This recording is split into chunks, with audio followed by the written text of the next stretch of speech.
Did you know that there are over 65 million Gen Xers? Yet so few financial advisors focus on Gen X. Why? It's because you aren't rich. Yet. Welcome to the Gen X Money Advisor with Michael Labos, certified financial planner, certified college funding specialist, and founder of Gen X Wealth Partners. This podcast focuses on the specific needs of Gen Xers by a Gen Xer. Get ready to explore topics that will help you get your retirement on track, maximize your dollar towards your child's education, and successfully manage aging parents. We will even sprinkle in a little health and wellness, travel and leisure, and time and stress management. Come and experience the expertise of Michael and his special guests who focus on enhancing the quality of your life today and in the future. Now, on to the show. It's a fact. Your parents will get older. You can take the journey with them, too, in a supportive, open way. In part one of what will be a two-part discussion, Michael Labos has a guest who works with people of all ages to surmount barriers and perhaps gain wisdom at the same time. Sandra Hunter is the founder of Wild Women Leaders of Color and a certified life coach, and she's also created the Stealth Auntie Network. This pairs older professionals with young people. Now, Michael, please tell us more about Sandra. Thank you. And yes, Sandra, thank you for coming on the show today. And we're going to have a very important discussion that I think a lot of Gen Xers want and need to have. So thank you. Thanks so much, Michael, for having me. Of course. And the topic of our parents getting older is one that I'm starting to deal with, and I'm sure that a lot of my fellow Gen Xers are. And the first thing that I want to talk about is the reality of the situation. And that is that our parents are getting older. My parents are in their 70s, Gen Xers, they might have parents in their 80s. And that's something that we're having to come to terms with here.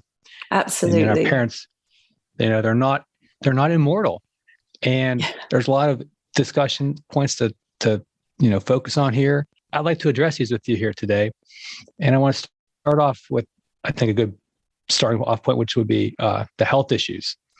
And how can we see what's going on with them, we observe it, but how can we actually, talk to them about this without sounding overbearing?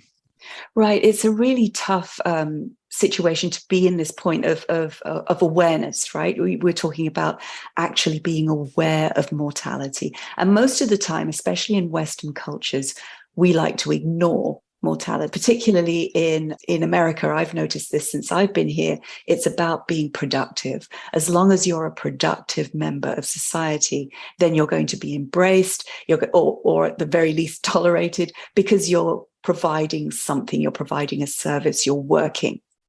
And as we age, that becomes more and more crucial to us because we've predicated our sense of self and self-worth around this trope of being productive. So for aging parents and young professionals like yourself, this is a ratio that's becoming alarming because we move from childhood where we think our parents are gods. And then we, of course, in adolescence, we discover they have feet of clay. But we don't think about the mortality aspect because we never talk about it in Western culture. It's not something that's part of everyday life.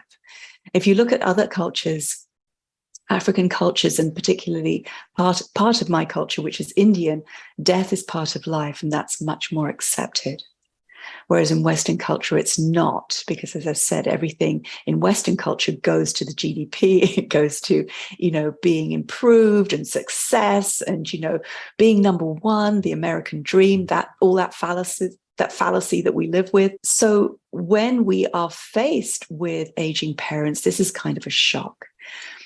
So what we should be doing, and this is something we can do even now, is learning to modulate and moderate and change and go through these changing physical aspects with our parents so that it's not difficult to talk to them about it. So that if they are falling, for example, is to ask them, Just ask, because they're going to be afraid themselves, because they've also been brought up in this culture of you must be productive, you must be a contributing member of society. And contribution in society, in Western culture, has to do with profit. And if it doesn't have to do with profit, then it's not validated. And we're going to move into talking about mentorship as being part of that. But talking to your parents just about stuff in a non-judgmental way, because your parents will be anxious anyway. They will be noticing these, I'm a little slower. My hips are aching, my knees are aching, my elbows are aching. I can't lift what I used to do. I don't have range of motion like I used to do. It's not that they don't know. They are anxious because they are anxious about you, the child. And they are very much aware that they are becoming less able. So, for example, family weekend, barbecue, dad is going to want to carry stuff out. Dad is going to want to do all the stuff that he used to do so that he can be the dad, right? And your mum is very true. And mum is going to, yeah. Go ahead. Mm-hmm. No, I was going to say, yeah, I see that with my parents. And I know they listen to this podcast, so that is true.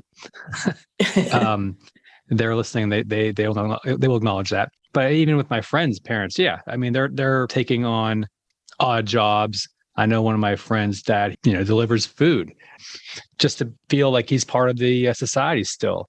Exactly. And I think it's that desire for purpose, which is interesting because I think the demand for society to be productive, right? You don't want to sit there and just do nothing. Exactly. And the main issue is that being productive is not entirely associated with fiscal productivity.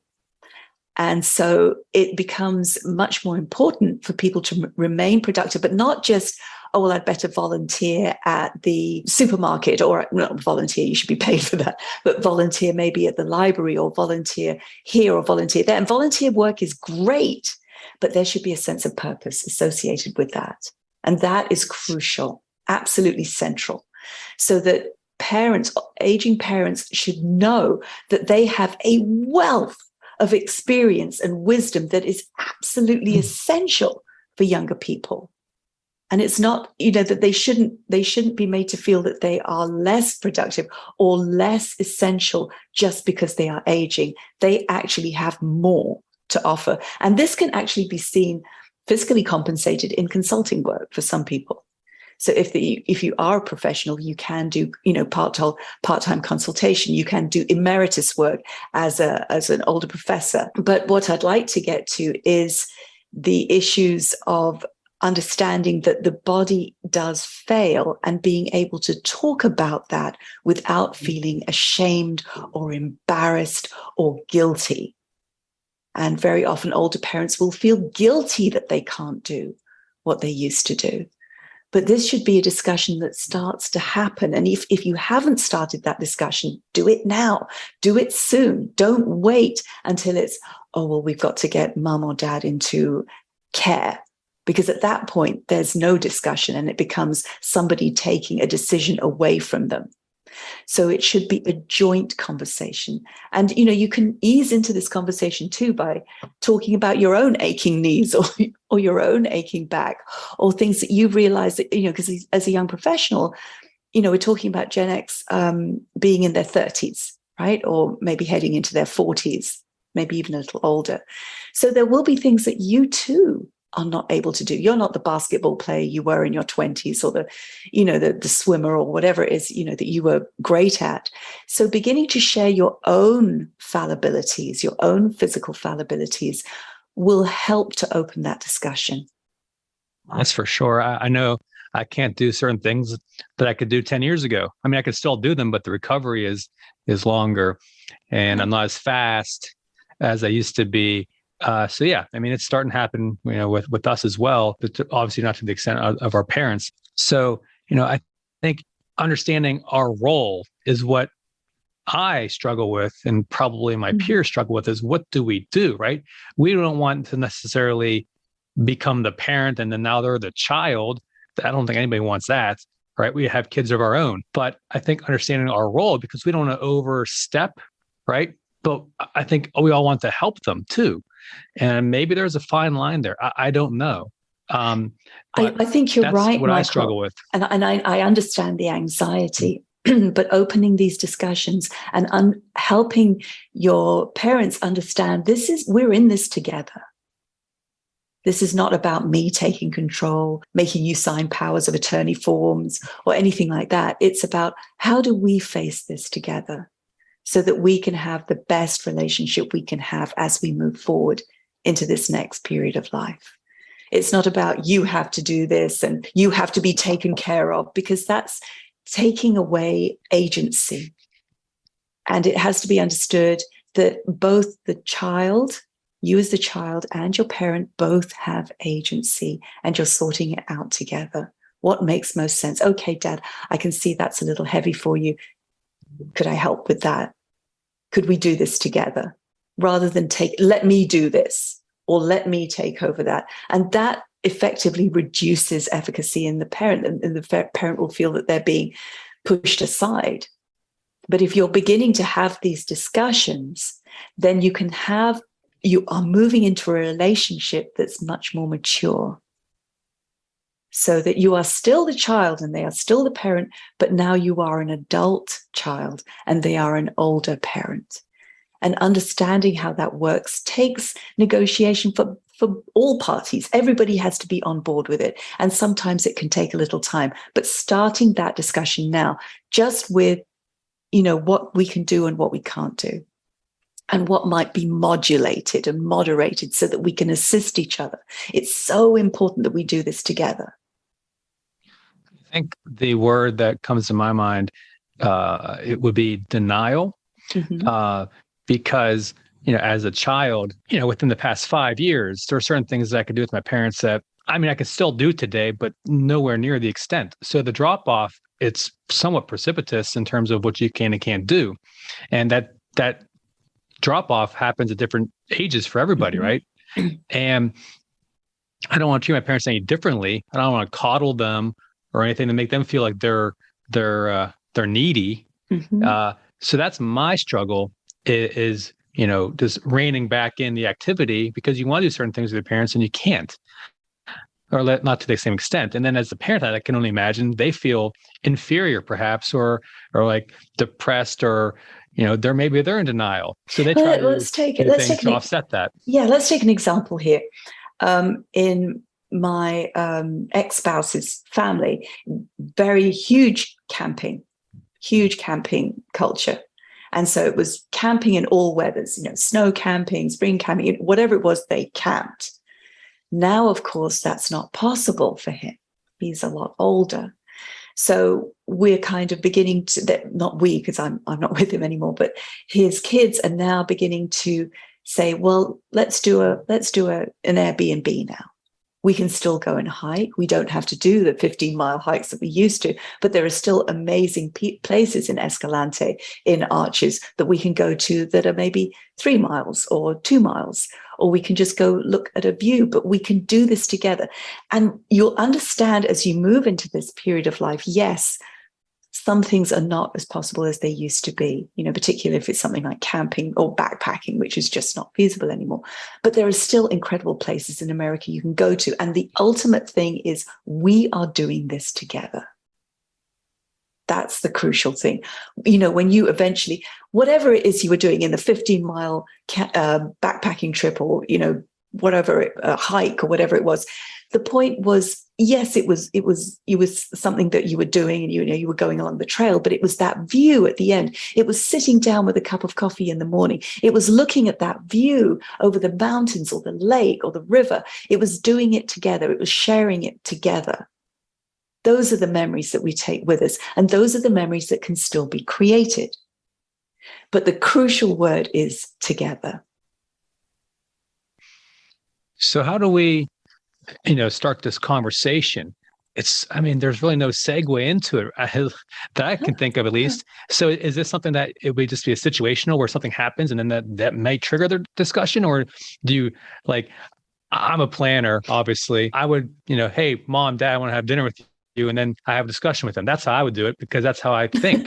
But that's probably not the right way to do this. So maybe you could give us some insight as to maybe how to start this discussion.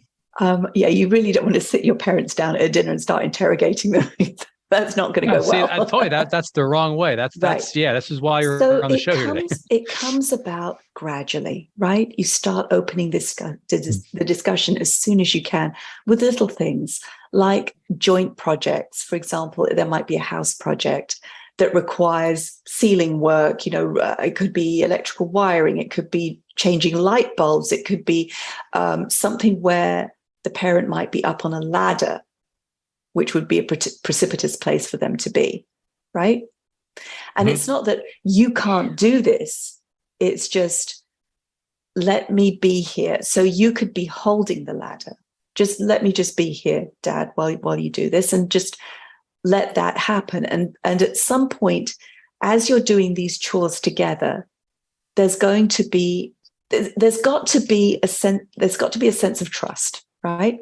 It can't be just about, these things you can't do and I'm going to take over. It's just allowing parents to come to those decisions themselves. Or maybe this is something Mikey can do for me. Maybe I can bring him in because he's here and he's helping me. He's not just coming in at the last minute to be like, the fireman coming in to rescue me. He's coming in because he wants to be there. That's the issue. Somebody who wants to be with me is someone I can trust. So it's by being with your parents and sharing those discussions and understanding lovingly that you're going into this period of life with them, rather than having a point-by-point discussion of, well, you can't do this and you can't do that, and I ought to do this and I ought to help you with the gardening because you clearly can't do it. That devolves into, master and servant almost, whereas you want to be parent and child and you want to keep developing this relationship. So it's about being there, and it's about being there. So how do you, let's fast forward years from now, and let's say that it's come to the point where you recognize that, Gen X, we're so busy. We can't be there all the time, right? We have our own lives to run. And I think parents will recognize that as well. So how do you have the discussion with them about, okay, maybe it's time that you get some help, right? Maybe it's assisted living, maybe it's nursing home, maybe it's having someone come in. But how do you have that discussion? Because really, I think people want to be independent, and now you're giving up some of the independency. So how do you have that discussion with them? Yeah, that discussion comes, you can't just dive into that. That's got to be a series of discussions as how's it going? How are things going around the house? And even if you can't be there, as you say, you've got your own family, you're taking care of them, and maybe your parents are a little bit distant, so you can't get to them, but having regular talks with them, like really regular talks. So not just once a month, maybe a couple of times a week, and increasing that contact so that your parent knows that you're there in their life, and not as your parent knows that you're there as an adult, not just as the needy child for the loan or the, can I borrow the car or all the rest of it. So it really is weaving that fabric, that supportive fabric, so that when it comes to the point of we need to talk about getting some help, they don't feel that they're being talked to or talked down to, but this is their child, their adult child, their mature child, who really is concerned and wants them to have the best possible care. You can't just introduce that discussion without previous discussions. You can't just come into and now we need to move into a nursing home. That's just not the time to do it, especially over the phone. It's about nurturing that relationship in an adult way and sharing your own fragility about aging. And that will introduce the possibility of talking to their fragility about aging. I want to come back to the word denial. I know from friends and family and clients that have seen parents, deteriorate, we'll say. The parents are still in denial that I don't need to go into home. I don't want help. I don't want this. So how does that play in their heads? Why? It's I can't imagine what they're going through, but how do we help them deal with that? Okay, so if you have a conversation with your parent and you tell them, you really need to be in a nursing home, or you really need help, yes, they're going to respond with, no, I don't. I'm still in charge of this, because it feels like you're being attacked. We talked about trying to help and trying to address issues. But if you tell someone you need to be doing this, it feels like a direct attack. And yes, there's going to be resistance. But if you, again, I can't emphasize this enough, if you are establishing that adult relationship daily, or even if you can't do it daily, then a couple of times a week, and saying, it's cool, let me know what's going on. Let's talk about this. And then throwing the question back to them, what do you think would be helpful for you? Now so they're we have in to charge. almost make it their idea. Yes, exactly. Yeah, because it's their life. They are in charge. Right. They're in charge, and they're concerned.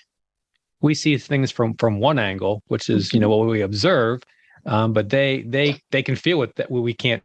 Right. They know if they're struggling. It's a huge loss. It's a huge loss for a parent, and they're anxious about it too. And they don't want you to worry. Parents don't want their kids to worry about them. So they will say everything is okay. They will say they don't need help, because they don't want to be the burden. That's a terror for everyone. Don't want to be a burden. But if you can make it about giving them agency, what would be best for you? How can we do this? If this is hard, and it's a struggle to make meals and to clean the house. I mean, that's a lot of stuff to do for an older person. What do you think would be helpful? Those are activities of daily living. Mm-hmm. Yeah, there's 6 of those. And to go into a home, you have to qualify for help. You have to not be able to do 2 of 6 of them. And I don't put myself on the spot, but I think they are eating, going to the bathroom, showering, getting around. Yeah, I don't put myself on the spot. I always forget a couple there. But yeah, that's one way to kind of gauge their need. Mm-hmm. And that's bringing your parent into the conversation rather than saying what ought to happen. And understand that you as Gen X, you have anxiety levels about your parents. Your parents will know that. And to mitigate that, they will try to take your anxiety away by saying, I don't need help. If you don't approach with anxiety, if you approach with, I love you and I want the best for you, what would you think would be best for you? You mitigate that. You take away the sting of anxiety from them.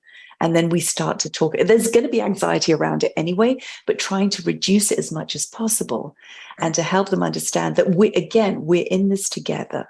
What can we do together? What would you decide? What would be good for you?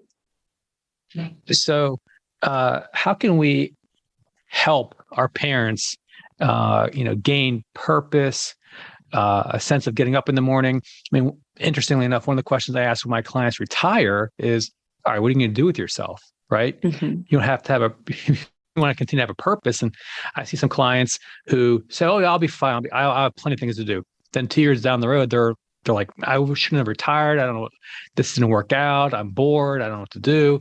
So maybe I need to change my question to my clients who are retiring, but how can we help them give purpose? And because they have a lot to give, but how do we access that knowledge? And there are, and I'm sure, everybody knows there are lots of volunteer opportunities for people, and, people kind of roll their eyes. Oh my gosh, do I have to sign up for handing out meals or whatever it is? And if you do that, that's absolutely great. It's not for everyone. If you have access to local elementary schools or middle schools or even high schools, they are always on the lookout for volunteers to do basic reading and math.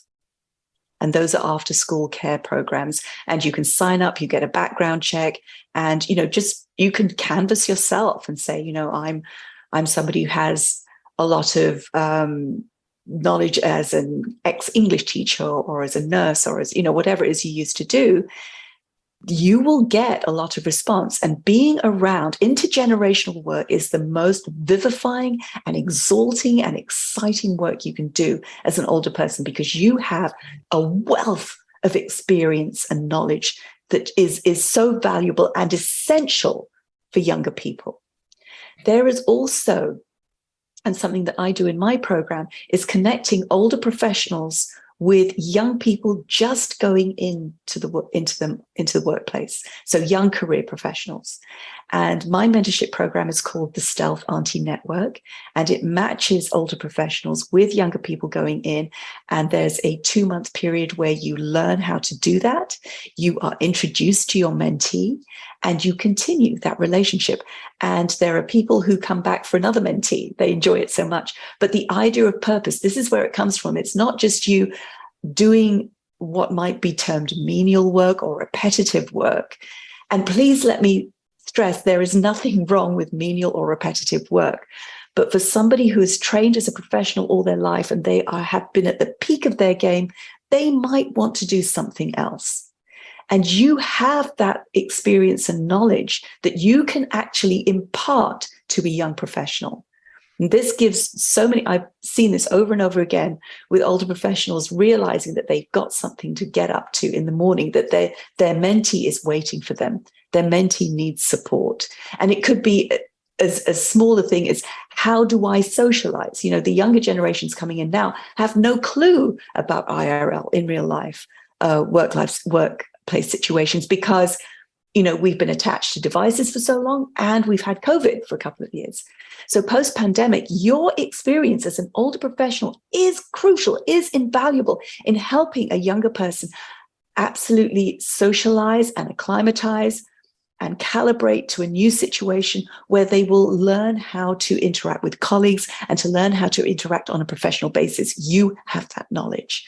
You also have the knowledge as older women about gender bias in the workplace. For women of color, you know what it's like to be gaslit. You know what it's like to be marginalized. So all of that information is something that isn't taught at trade school, at high school, at college. And you have that information that this young person will need. So yes, mentorship, huge and absolutely really necessary. I think those are very good points. I mean, I'm in my early 40s, but, you know, people getting out of college, they don't know how to communicate. It's kind of astounding how poor the communication is. And, you know, having someone older kind of show them the ropes, I can see the benefit there. Right. And as the the young professional, you know that there are professional development opportunities, not just promotional opportunities, but development opportunities. If you have a young person in a job and they've just started and they are so excited to actually be there, they don't see the larger picture. Now, you as a professional, you say, okay, we have a career to think about here. They're thinking, I just want to hold on to this job. So you can actually provide that perspective and say, okay, so now you've been here for 6 months, or now you've been here for a year. What do you think? Is this giving you what you need?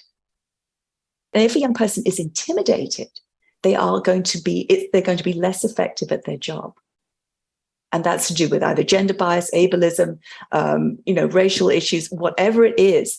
There's scientific proof from UCLA 2015 to show that when you are impacted in those ways where you don't feel socially adequate, your whole work ethic and your productivity level and your ability will drop. I can only imagine how that would feel. I'm fortunate that I don't feel that way, but yeah, that'd be tough. Right. So I wanted to address one more topic that we had talked about previously that I thought was very interesting. And that was, helping our parents, our grandparents, helping their, making sure that their stories don't get lost. And, I wish I could have some of my grandparents' stories to listen to, just to have as a legacy, or, family history, or, you're trying to piece together your family tree or whatever, and stories, and they're lost, right? Right. And so talk to us real quick here about how we can actually help our elders leave a written legacy. Exactly.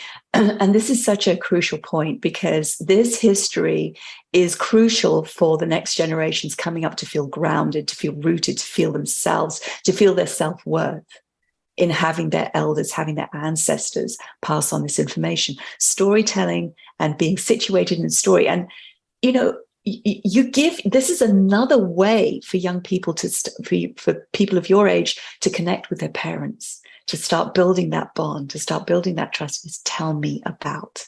Give them an opportunity to talk about their stories and their history. And that's an amazing way to really bond with your parents, because you're showing interest. So that conversation will lead into the medical conversation much more easily if you have that bond. Going back to this point of storytelling, I offer a couple of courses, and one of them is completely focused on helping older people tell their stories, how to collate them, how to get them written down, how to tell them. And you don't have to be a writer. People get a little bit anxious about, well, I don't know how to write. I've never written a story. It's not about the actual mechanics of story. It's about what does the process look like? Which information do you put first? Because we can ramble forever in story, but you want a story arc, so that it's simple to follow. And that's something that I teach and show people how to collect their stories. We can get them published. We can get you to an open mic where you get to tell your stories. You can have these as a legacy that you can pass down to your next generations, which is something that's valuable for you and helps you see as an older person how valuable your life is. When you put it down in black and white, you suddenly start to realize what you've accomplished. And there it is, in written form, in verbal form. Some people in my courses paint, they do altered books, they do scrapbooking, they do collage. And in this way, they have an actual physical, tangible, three-dimensional evidence collection story of their life, which is just an amazing gift to pass down to the next generation. Definitely something that I would be interested in. We do a great job of taking pictures today, right? We document everything. But what happened 50, 60, 70 years ago, we didn't have phones in our pocket to do that. And once those stories, pass, if we don't have them to share, then they're going to eventually, no one's going to remember them. So, and I would say, Michael, I would just jump in here that I really love the idea that we do document. We have phones and we do document. Yeah, that's one aspect of storytelling. It's not all of it. It needs to be dimensionalized. Sure. So yeah, without a doubt. So Sandra, how do people reach you to take advantage of these opportunities? Okay, so you can reach me at LinkedIn under Sandra Hunter. You can grab me there. You can also grab me at my website, www.wildwomenleadersofcolor.com. And you can leave me a message there or at LinkedIn, and I'll be happy to get back to you. Well, I do appreciate you coming on here today and having this very important discussion. There's so much to take in here, and from my perspective, I learned so much just talking about how we don't want to tell our parents what to do. We kind of want to be there alongside them and help them through the process and encourage them to, take their knowledge and their time and to pass that on to younger generations. There's a huge opportunity to gain purpose there. So yeah, I learned a lot myself. I hope everybody that listened today learned something as well. And I encourage all of you to check out her website and her LinkedIn profile. And one thing I want to mention here real quick is that we didn't talk about the financial aspect of this discussion. That will be part 2. We will dive into the financial aspects of how this can impact our finances for the parent and the child, and opportunities to take care of that and start that conversation early as well. So this is part 1. Look forward to part 2. Sandra, thank you for coming on. Thanks so much. As always, you can like and follow me at www.genxwealthpartners.com. I'm on LinkedIn. I'm on Facebook. And always subscribe to the Gen X Money Advisor podcast. I thank you all for listening, and I will talk to you guys soon. Thanks a lot. Thank you for listening to the Gen X Money Advisor podcast. Click the follow button below to be notified when new episodes become available. The information covered and posted represents the views and opinions of the hosts and/or guests and does not necessarily represent the views or opinions of Gen X Wealth Partners. This content has been made available for informational and educational purposes only. The content is not intended to be a substitute for professional financial advice. Always seek the advice of your financial advisor or other qualified financial service providers with any questions you may have regarding your individual situation. Securities offered through Kestra Investment Services, LLC, Kestra IS, member FNRA SIPC. Investment advisory services offered through Kestra Advisory Services, LLC, Kestra AS, an affiliate of Kestra IS. Gen X Wealth Partners is not affiliated with Kestra IS or Kestra AS. Views within the podcast are solely of Gen X Wealth Partners and are not necessarily the views of Kestra AS or Kestra IS.